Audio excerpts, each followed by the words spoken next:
Clone is a word that's kinda been beaten into the ground over the years when it comes to media. If two separate shows or games are even the slightest bit similar, then one of them will immediately be labelled as a clone, and therefore will not be given a chance to try stand on its own.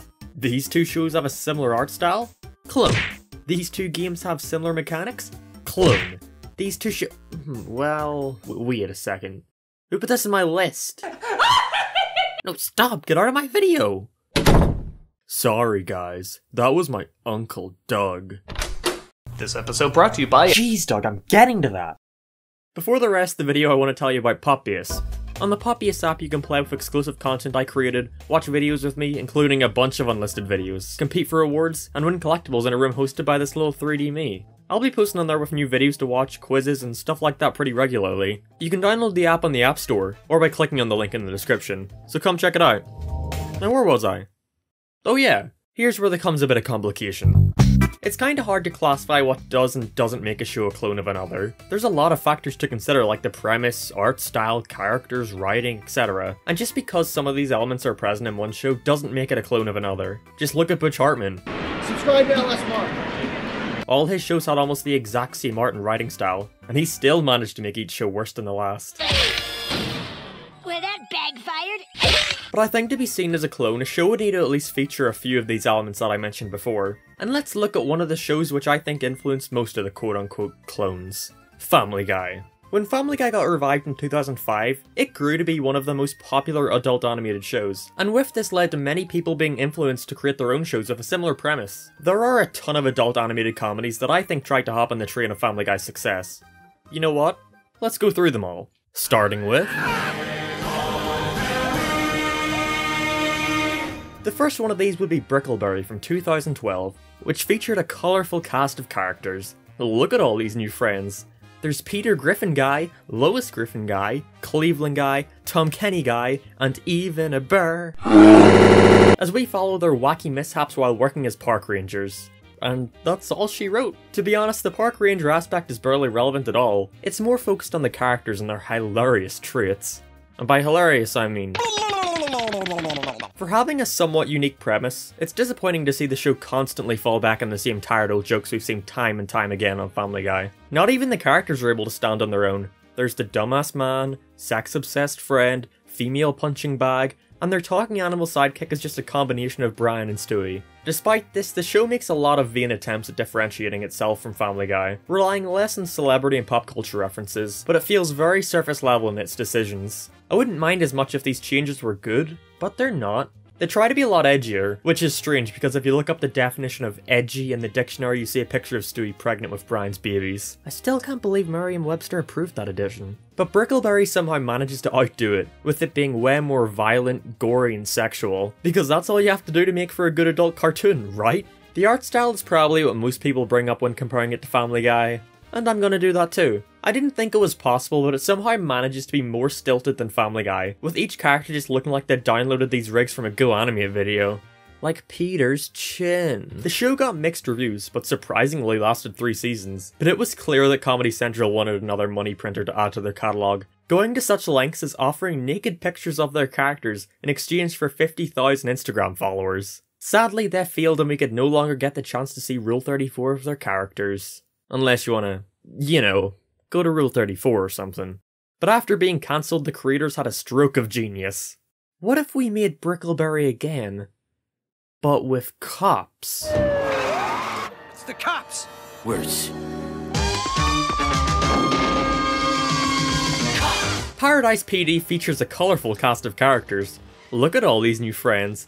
There's Peter Griffin Guy, Lois Griffin Guy, Cleveland Guy, Tom Kenny Guy, and even a dog. But Paradise PD adds a feature that makes it completely different to Brickleberry. Now there's an old guy. It broke new ground! This show is a special case because it's a clone of a clone of a clone. There is nothing in this show to make it stand apart from Brickleberry. It looks the same, the characters are the same, the writing is the same. The only improvement they made is making the main character the leader's son, who wants to impress his dad. So now there's actually a goal? I don't know how it took them 2 shows to realise that stakes are important. Whew, well, I'm about to hit the sack. I don't own blankets, but this is pretty much a sleeping bag. For dead bodies. Yeah, I'm good. I don't know what I should even say about it. If for some reason you liked Brickleberry, then here, have Brickleberry. Again. I can't think of anything else to add, so how about we cross the border into Border Town.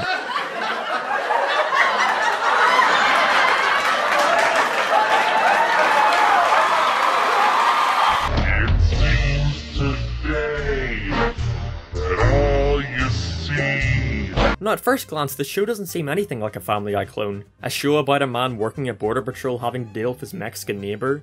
Where's the Family Guy connection? There it is. This is a show created by a previous showrunner on Family Guy, and boy does it show.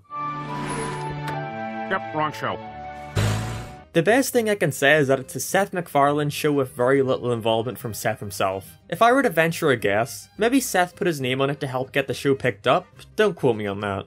But I don't think this show needed to see the light of day. The only real thing I can commend it for is its premise. It feels like, in much more competent hands, this show could have been a very much needed satire on current American politics, but they never really do much with it. It's mostly just used as a gag for showing how incompetent our main character is. And can I just say this main character is perhaps the most unlikable from all the shows I've looked at so far? He's a massive dick to his family, consisting of Lois, Meg, and Stewie. One of them is even voiced by Lois's voice actress. But they don't even have a bear! Oh. He's a huge racist, yet we're still supposed to like and root for him. And yeah, other characters from these Family Guy clones have qualities like that, but this guy's entire character is based around him hating Mexicans. The best thing about him is that he's voiced by Hank Azaria, so while watching I can close my eyes and pretend I'm watching a much better show. Party's over for you, Reading Rainbow! But that's basically all there is to talk about. Look, I'm struggling to find anything to say anymore. All these shows are so derivative of each other. Can we just please move on? Violence in movies and sex on TV. Alright, so Forget About It is about a family consisting of Peter, Lois, Steve, Roberta, and Stewie being put in a witness protection program after Peter gets involved in the mafia. So they're sent to live in Canada and hijinks ensue. Like... epic. Epic! Epic. Epic! Epic. It's also the Cabbage Festival, so double epic! The show sucks, there's nothing more to say. Mars Reviews made an epic review of it, so Mars, what do you think about Forget About It? It's garbage. There you have it, folks. What more do you want from me? I'm gonna level with you guys. There's nothing more soul-crushing and time-consuming than watching shows that feel so similar. I thought this would be a fun subject, but what can be said? It's like an Ouroboros of mediocrity, except sometimes the snake manages to choke out a racial slur. But now, I think we should at least mention the worst Family Guy clone. And it's a little-known show called... The worst thing you can say about this show is that it peaks with its intro song. The Cleveland Show is about the oh-so-popular Family Guy character Cleveland Brown moving back to his hometown with his new family. There were old friends, new friends, and yes... even a bird. Oh, what the hell? No, I can't use this joke anymore. Seth really had the audacity to go out and make blackface Family Guy. Again, look at Butch Hartman. He currently has 4 shows under his belt, and each of them manages to stand out in their own way, for better or for worse. But then here we have Seth MacFarlane, who just waltzed on in, slapped on a fresh coat of black paint and called it a day. Then had the balls to bring Cleveland back to Family Guy afterwards and say, "Lol, that show sure did suck, am I right, fellas?" What's up? Oh, hey, Cleveland. Wait, don't you have a show to do? Oh, that's right. Mars Reviews also made a video about this show. So what did you think, Mars? It's garbage. Alright, perfect. I hate you, Seth. Oh no. Peter, quick, change pigments. Now, this whole video wasn't meant to say that taking influence from something is wrong or that you shouldn't be allowed to make something if it has a similar look and feel to another thing, because that doesn't automatically equate to a bad show. Case in point. After Family Guy got cancelled for the first time after season 3, Seth went ahead and created his next show, American Dad, and it was great in my opinion. Sure, it was extremely similar, Alright, it was basically a direct copy, but it's able to stand on its own, and in my opinion be better than Family Guy through what it does differently. The characters are all way more developed and unique, the CAS stuff makes for some interesting stories in what could have just been another simple family sitcom, and it's able to be really funny without relying on Seth's usual brand of random equals funny humour. So if there's anything to take away from this video, it's Seth MacFarlane has done nothing but hinder adult animation, and I hate him. Oh man, classic American dad. Hello, it's Mark. It's me, Seth MacFarlane, creator of Family Guy. Oh no, it's Seth MacFarlane, creator of Family Guy. Uncle Doug, get him out of here.